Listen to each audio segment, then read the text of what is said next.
Hey everybody, Raul here for Bass Musician Magazine, and today we have the great pleasure of chatting with an upcoming bassist, Cara Richard. Yay, Cara! So we're very Hi. excited when we have young people that are interested in music and on bass. So we like to start from the beginning. How did you get started in music and particularly playing bass? Well, I've always liked music, and my dad suggested bass to me, and I was thinking of practicing an instrument there. So yeah, I kind of just he bought me my first bass, a Mitchell. It was like orange, and then I started practicing for an hour or two every day. Mm-hmm. Yeah, and that's basically how I got started on it. We didn't Gotcha. record at first. We just practiced songs. Nice, nice. So is your dad your teacher? He also plays bass? Yeah, he's my teacher. He used to be in a band, and yeah, he's good at bass. Nice, nice, nice. Well, and I noticed, of course, you moved away from the Mitchell, and now you're playing on a Rickenbacker. How did that come about? Well, and my dad thought that maybe I would that maybe I would enjoy that, and I would probably play better on it. Hmm. And I did, because I used to not put my right hand on the body. I used to have it on the neck whenever I was. Do you get what I'm saying? Hmm.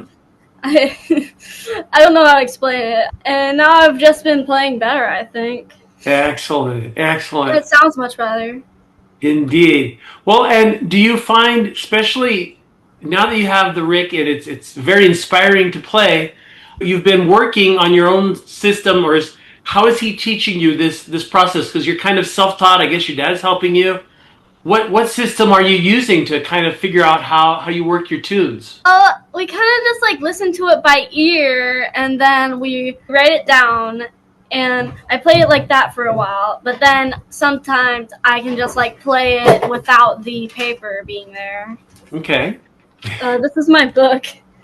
It's got his songs, Steely Dan, uh, Carpenters, and Johnny Winter. Gotcha. So how does that book work? Because I see you've got it looks like chord names. Are you just kind of working with roots and patterns around those, or how's that work? These are notes. I mean, we have notes Okay. like this cross-eyed Mary. It's got all these notes here. Gotcha, gotcha. Very nice. And then that does give you the notes.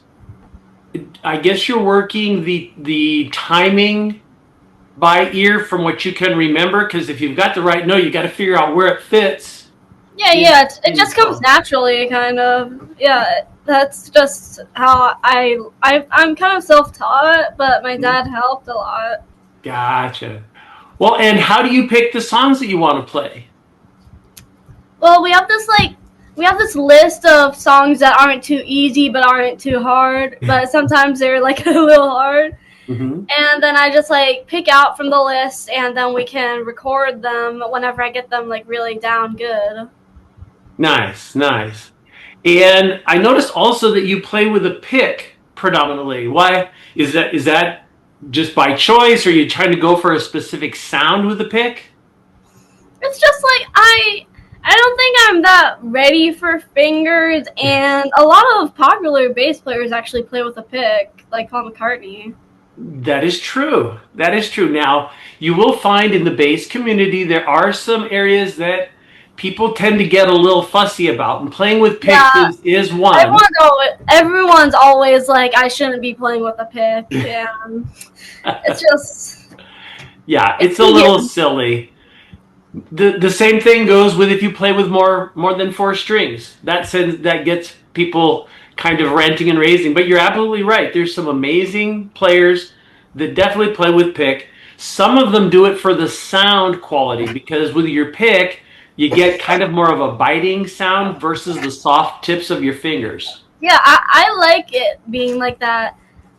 Like I can like sometimes I can play with my fingers, but like only for a short time because then my fingers get all sore and Gotcha. uh, Well, that is always a work in progress on both hands, because if you got your fretting fingers, I bet you when you started, those were getting kind of sore too, but they probably don't bother you anymore at all. yeah, they don't bother me anymore. I think I've like grown like calluses and it's much better now. So Nice. I can go fast even with a pick, even if they say like fingers are faster. It is certainly a choice. Now, I've noticed you've been working on a lot of popular tunes, a lot of cover tunes. Have you gotten around to playing with anybody? Do you play with your dad at all or other people live?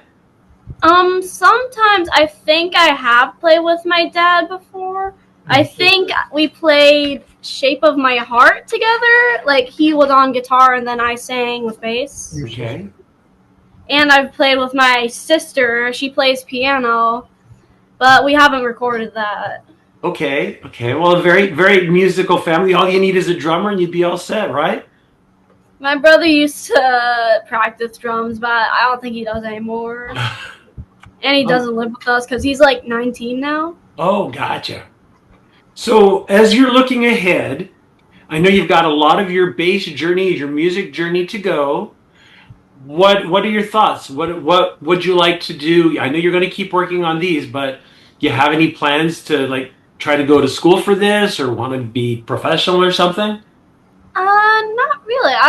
I haven't been thinking about it because I think I have to be like a little bit like older, like maybe like 2 or 3 years because I'm only 11 right now. I'm gonna turn 12 in less than a month, and I don't think I'm ready for like going out and doing a gig or something. I don't think I'm really ready for school or anything because my dad's a pretty good teacher, Mm-hmm.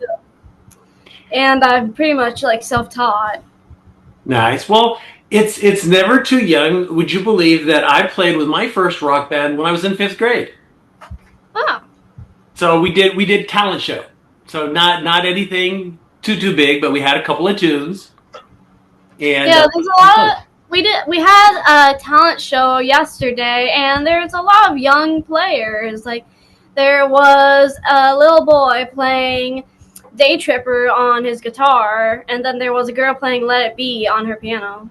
there you go. So maybe you can start talking to them, maybe get some jams going or something of people your same age.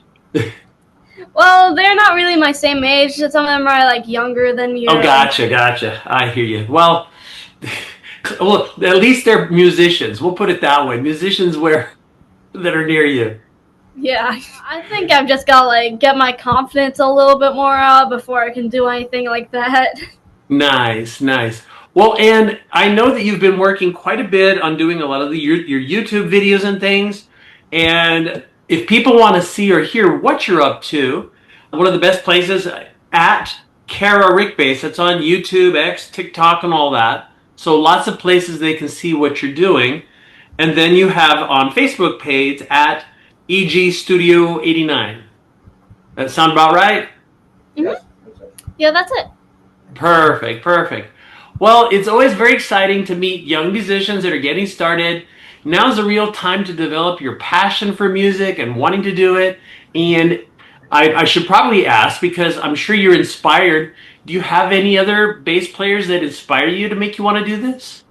I really like Paul McCartney, Chris Squire, and John Deacon. You know, John Deacon, Queen, Paul McCartney, and then Chris Squire from Yes. Very cool. Well, those are some excellent choices, and certainly it kind of shows us the kind of music that you like as well. Because again, those are just amazing players, and they're very worth wanting to emulate and have kind of as role models in the instrument. Well, Cara, very excited to talk to you at this stage. We look forward to perhaps talking to you further down the road, maybe when you've got some big news or you're cutting your album or you're going on the road or who knows what. The future's wide open. So folks, you've seen her here on Bass Musician Magazine at the very beginning of her bass journey, Cara Richard. Alright, thank you for having me here. It was nice talking to you about it. Thank you, Cara. Have a good one.